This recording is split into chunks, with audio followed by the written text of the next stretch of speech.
जो आहे हा त्रिमितीय आकृती आहे. याला त्रिमितीय आकृती का म्हणतात? कारण हिला 3 माप आहे. ही आहे लांबी, ही आहे रुंदी, ही रुंदी आहे, आणि ही आहे जी उंची. लांबी, रुंदी आणि उंची. किती माप आहे त्याला? 3. म्हणून या आकृतीला त्रिमितीय आकृती म्हणतात. कोणती आकृती म्हणतात? त्रिमितीय आकृती. तर याचं नाव आहे. अशा प्रकारच्या विविध वस्तू आपल्या घरी आहेत. अलमारी आहे, आपली टेबल आहे, असते की नाही, आपले पेटी असते. तर ह्या सर्व याचं नाव काय आहे गणितामध्ये? इष्टिका चित्ती. त्याला काय म्हणतो आपण? इष्टिका चित्ती. त्याला इंग्रजीमध्ये पॅरालेलोपिपेड किंवा क्युबॉइड म्हणतात. हे बघा, इंग्रजीमध्ये क्युबॉइड किंवा पॅरालेलोपिपेड असं नाव आहे.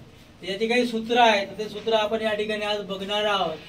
तर पहिला सूत्र आहे इष्टिका चित्तीचे एकूण पृष्ठफळ 2 गुणिला लांबी गुणिला रुंदी अधिक रुंदी गुणिला उंची अधिक लांबी गुणिला उंची. हा इष्टिका चित्तीच्या एकूण पृष्ठफळाचा सूत्र आहे. एकूण पृष्ठफळ म्हणजे किती पृष्ठफळ आहे त्याला? 6. 1 2 3 4 5 आणि 6 पृष्ठ आहे. 6 पृष्ठांचा एकूण पृष्ठफळ किती आहे? 2 गुणिला लांबी गुणिला रुंदी अधिक रुंदी गुणिला उंची अधिक लांबी गुणिला उंची. ओके. त्यानंतर इष्टिका चित्तीचे उभ्या 4 पृष्ठांचे पृष्ठफळ. उभे 4 म्हणजे कोणते? 4 1 2 3 आणि 4 हे उभे पृष्ठ आहे. यांना काय म्हणतो आपण? उभे पृष्ठ. त्याचा पृष्ठफळ सूत्र काय आहे? 2 गुणिला लांबी अधिक रुंदी गुणिला उंची. एच म्हणजे उंची, एल म्हणजे लांबी आणि बी म्हणजे रुंदी. काय आहे? रुंदी. ओके. त्यानंतर त्याच्या घनफळाचं सूत्र आहे. इष्टिका चित्तीचे घनफळ त्याचं सूत्र आहे लांबी गुणिला रुंदी गुणिला उंची. आता घनफळ आपण केव्हा वापरतो?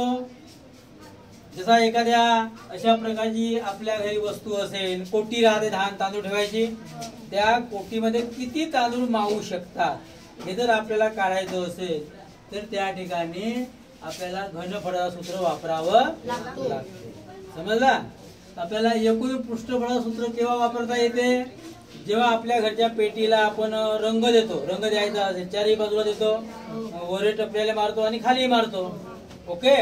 मग त्यावेळी आपल्याला ह्या एकूण पृष्ठफळाचं सूत्र त्या ठिकाणी वापरावं लागतं. लक्षात?